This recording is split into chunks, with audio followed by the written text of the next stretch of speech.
Are you looking or wanted to do a PhD but don't know where to start from? Well, guess what? You're in the right place.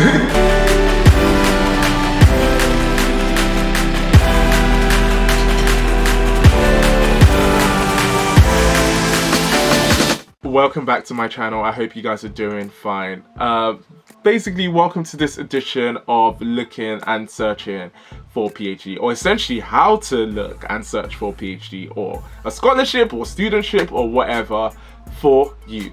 Guys, there's literally no right or wrong way in terms of going about this, and there are thousands of different ways in terms of, you know, banking a PhD or getting a studentship or scholarship or grant or whatever, but I can only show you the way I went about it. And yeah, there's literally no time scale in terms of when you should start a PhD. You can do it when you finish your graduate degree, basically applying when you're even doing your undergraduate degree. You can do it during your masters or after your masters, and you can even do it down the line, maybe 10 years after you've actually even left university, by just going back and doing something you're passionate about and researching further into something you're passionate about. Yeah, guys. Maybe we should just get cracking in terms of, you know, delving into how to search for a PhD. So you guys are going to actually be seeing my screen at this point. Okay, guys, let's start. So the first place I always go to is FindAPhD.com. And yeah, now you can see my screen. Basically, I am going to click on biological and medical sciences because that's my area of expertise in a nutshell, basically, because I did biochemistry. So yeah, that's all I can only teach you what I know. So apologies to all the other people watching this and are in other areas of, you know, or other fields of study. I can only show you what I did. So right here we have about 1,768 biological and medical sciences PhD projects, programs and scholarships. Basically a PhD project, obviously it's kind of, you know, idiot proof. It's basically a project being advertised. So there are various advertised projects over here. Then there's also programs that you could be involved in, and these are usually linked in with a research council. So we have the Biological and Biotechnological Research Council. You also have a Medical Research Council, you also have Wellcome Trust, and there are many more, but I can only talk about the ones I know because those are kind of niche to my area of study.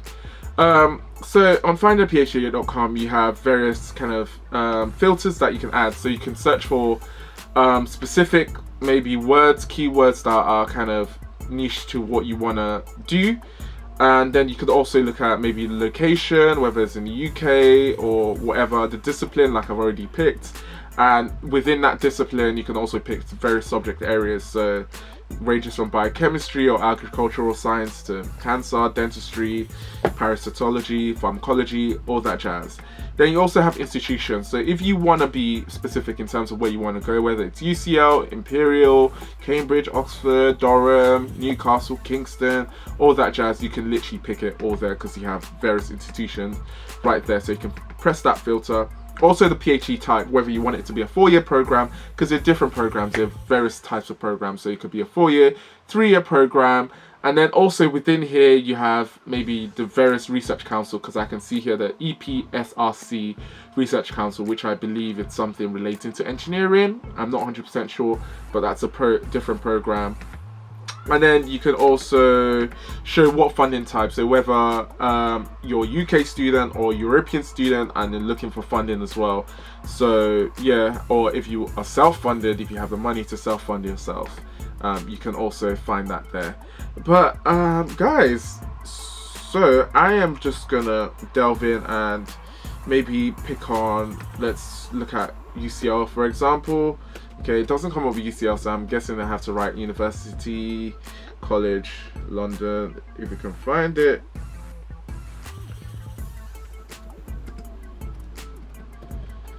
Okay, there's 19 PhD programs, or projects.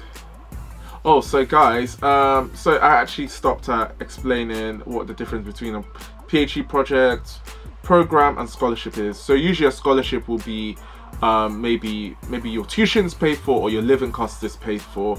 but both of them are not paid for. So most likely a scholarship, a PhD scholarship, will be like your tuition fee is probably paid for. However, your living costs will not be paid for. However, a program, most programs will be that your tuition and your living costs will be paid for. So kind of everything is kind of covered.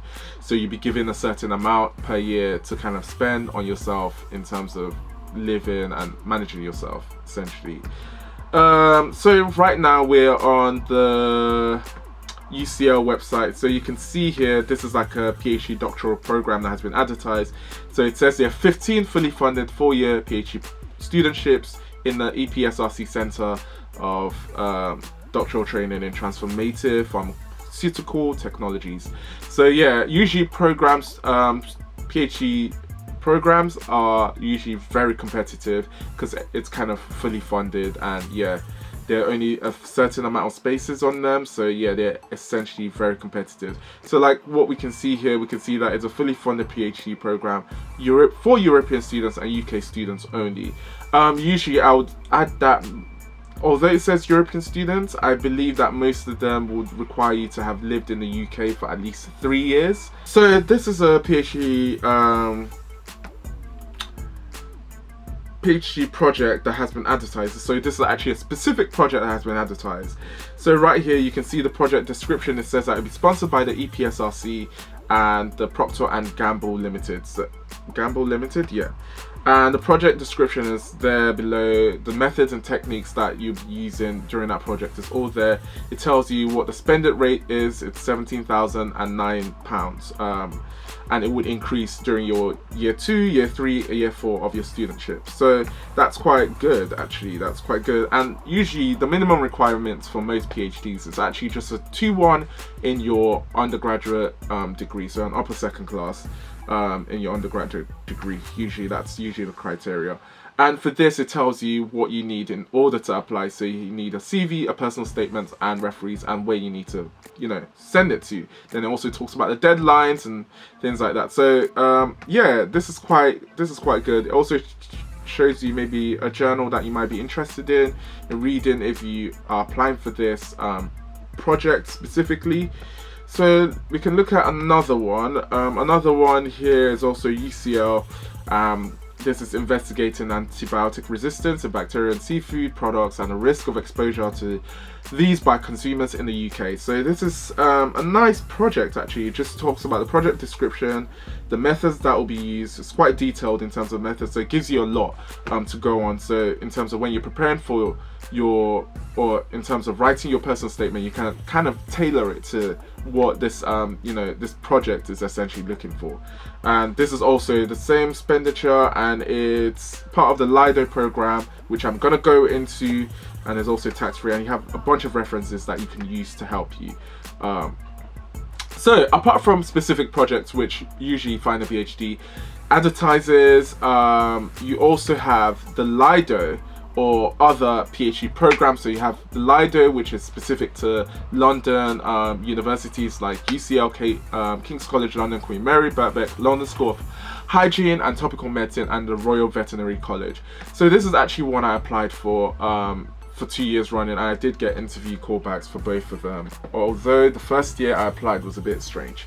But I wouldn't go into that. Maybe I'll go into that later on when preparing for interview video comes out. So you can see what the program is about. So let's just click about. So it tells you the universities or the institutions that are linked with it. Then you can see the program, kind of this program structure. Okay, quickly load. Sorry about the delay. Yeah, it's kind of taking its time. So it kind of gives you an overview of what the program is all about, which is quite important for you to know, because when you're writing a personal statement, what I realized during my second time in terms of applying was that I needed to be more specific in terms of the programs I'm applying for and what the program has to offer and what I can gain out of it. So you need to be able to write your personal statement in that way, so the person who's going to be reading this personal statement is going to understand how you actually want to be on that program, you're interested in it, and you know what this program is all about. So during my first time of applying, I was quite generic and quite general in terms of when I was applying for various programs. I kind of gave in the same personal statement, the same CVs for all of them, but you need to be very specific in terms of what you want to gain out of most of this PhD program. So yeah, I would advise you to do that, because I think that's why I was more successful in my second year of applying than during my first year. So it talks about induction. So one of the things of this program is that you have a 2 4-month rotations during this program, and you have to complete a 5,000 word essay. So this is quite good because it gives you the chance of exploring various areas within maybe your field or your areas of studies, and you'll be able to kind of pick one of them, or you don't even have to pick one of them to kind of carry on to do your PhD in. But it just gives you the opportunity to explore different maybe lab environments and projects, and yeah, in order to kind of pick the one that you want to kind of do your PhD in. And I think that's very important because various labs have various lab dynamics. You know, the PhD project is important, however, the lab is that you will be going into, or maybe your supervisor or your PI that you'll be working with, is very, very important, and that's very key in terms of having a successful and a happy PhD journey. Because, you know, doing your PhD, it's a long haul, it's a marathon, it's literally not a sprint at all. So you need to make sure that you're in a healthy environment in order to thrive and be successful.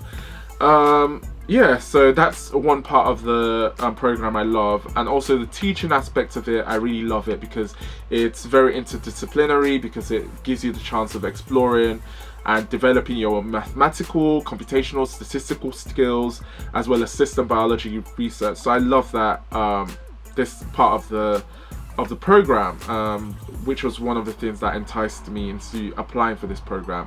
And then it also goes on to talk about, you know, for the year 2 and 3, you have to kind of do your specific projects, and then annual retreats, social events. So the Lido is very sociable program to be on. I have a friend who's on it, and she's absolutely loving it. Yeah, so it's actually a very good program to be on. And also, one part of the program I really love, it's kind of setting you for the future after you finish your PhD, so you're not kind of stuck and kind of like wondering, what do I do after my PhD?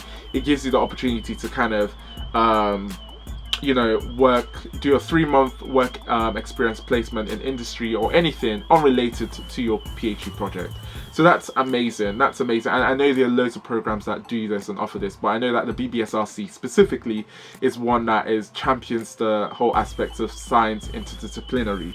So kind of exploring various areas within science, maybe whether it's science communications, or, you know, so much, just basically just kind of being an all-rounder. And I love that about this program, or this funding body, essentially. Yeah, so what I did during my second year was, when I was applying for various programs, it gets quite hard to kind of keep track of all of it. So I kept a spreadsheet of the programs that I wanted to apply for. So like here, for example, the Lido program, the BBSRC Lido program, kind of wrote what the program was about, the institutions that are kind of linked to this program, how long it will be for, so 4 years, and then 2 of those, so in the first year you have rotations, and then the 3-month professional internship, and then how much the program, or how much you'd be given, then also the requirements, application deadline, whether I send the application or not. That was something I just used to just give myself and just keep track of it. Whether I received an interview, yes I did, and the date of the interview, and then what were the requirements of the interview. I don't think this is quite wrong, because I think the Lido, I don't think you need to prepare anything, but I know that there were other programs I applied for that you needed to prepare for, like prepare in terms of like a 5-minute presentation and analysis of the paper. I think there was one I applied for, which was King's College London, which was linked in with A-Star in Singapore. Yeah, that was a very prestigious program, and which I didn't actually go for the interview for, because yeah, I was happy with Cambridge by then. And yeah, I had to prepare a 5-minute presentation, and I also had to read a paper for that, which they gave me, I think, a week before the interview. And then also the link, a web page link just to the site, just to keep kind of track of everything. So this is very important for you to kind of do. And I think the Lido had 2 application forms. So some of them, like you've previously seen, you might just be required to send a CV and a personal statement, but the Lido had 2 forms that you needed to fill in. So that's something I wrote in there, that I needed 2 forms to fill in. And the forms are it's kind of like your CV. You kind of write in, oh, where you attended university, your research experience, everything, project details. Also, you go into research outcomes, your most significant research outcomes, interdisciplinary research, kind of like your skills and achievements, personal statements, and BBSRC remit, what that means to you. So these are quite specific questions that are very specific kind of to the BBSRC and the Lido, whereas a lot of other programs, they just kind of require you to just send your CV and personal statement.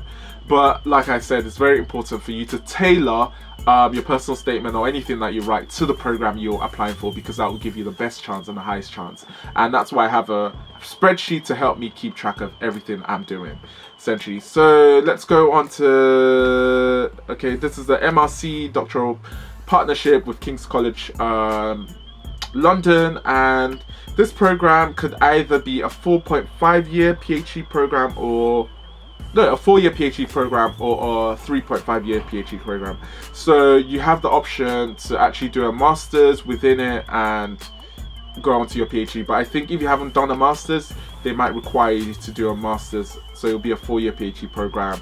However, if you have a master's relating or relevant to that project, it might just be okay for you to just kind of delve in straight away. Yeah. And you have various themes here. So there are just loads of different programs over here, and I think most of them haven't actually opened at this point, and they will open very soon. Most of them will open, I think, in October. Application process will open in October, so you can see the Oxford one here, and then you can see most of the applications will open in October, later in October. So it's important for you to know that, essentially, but prepare ahead of time. And yeah, I'm on a program, and I just like a program structure because it's quite systematic in terms of the way it's structured, because you have kind of deadlines, cut-off points where you need to submit things. So although it's an independent, your PhD is quite independent, the program element of things makes it more structured to whatever you're doing. So guys, basically this was just kind of like an overview on basically how to look for a PhD for your searching. So it was quite brief. It's quite vague as well. I kind of concentrated mostly on the Lido, but yeah, there's so many different programs. Like I said, there's literally no right way or wrong way in terms of going about this. I think it's all kind of down to you in terms of what you want to gain out of this, and what you want to gain out of your PhD, essentially. But in terms of if you're applying for a project specifically, the only one advice I would give you is to kind of get an overview of what the supervisor is like, or your PI, or what the lab environment is like in terms of working hours, because that's very important if you're doing a PhD, because you're going to be in this environment for a long period of time, and you need to make sure that the environment suits you, essentially, because if you're not in a healthy environment, you're not going to thrive and you're not going to do well. So I think that's one of the most important things I learned whilst doing my master's degree, that it's very important for you to be in the right environment. Like, my lab was amazing in terms of how friendly we were, how we were as a community. My PI was super helpful. So yeah, that was a very nice environment to be in, and I know some people did not have the same kind of experience like I did. So I think it's very important for you to be aware of that, and especially if you're going into a PhD straight away and you're not going through the rotation process. Another thing I would say is make sure you tailor your personal statements to each individual programs that you apply for. That is very, very important, because if you're vague or you're not specific, yeah, most likely your personal statement, your CV will be thrown out in the bin. So that's one thing I would say, and I think that's what probably happened to me in my first year of applying. That's why I only had like 3 interviews in total. Then another thing I would add is that if you actually have a project yourself that you want to do, you can actually go to various labs and you can speak to a supervisor, or if you're in a lab, you can literally speak to a supervisor or look for a supervisor who would essentially take you on. And however, that's quite difficult because, you know, funding is not kind of concrete, and you might have to rely on them for funding, or they might have to get a grant, and yeah, so on and so forth. So there are various different types of programs out there, but I know that in terms of my field of study, when it comes to the BBSRC, the MRC, and the Wellcome Trust, it's quite specific to various universities like the London universities, Cambridge, Oxford. However, when you now start going to other universities, you might have to actually compete for funding with, maybe if you're in Durham, you have to compete for funding with other universities. For example, in my first year, I did get an interview for a project at Durham, and I was interested in it. However, it was a competition funded PhD. So that meant that although I was accepted by the PI, I needed to kind of compete for funding with other projects, essentially, with the funding body. So yeah, that's another thing you need to be aware of when it says competition funded PhD. But guys, I think I've covered most of the areas, but yeah, if I missed anything, just tell me and I'll be able to kind of make up for it in upcoming videos when I talk about you know, writing the personal statements or your CV and interview techniques. But guys, I hope you've enjoyed this video. I know it's quite, yeah, serious and quite straight to the point. Well, I hope it's been straight to the point. But yeah, if you liked what you see, please subscribe to my channel if you want to see some more of me, and also follow me on Instagram, Snapchat and Twitter. Also put a thumbs up if you liked what you've watched today, and press the notification button. That's one thing I forgot. So, but in general, I'll be posting most of my videos on Sunday at 6 PM. But guys, I hope you have a lovely day. So stay tuned for more. Goodbye.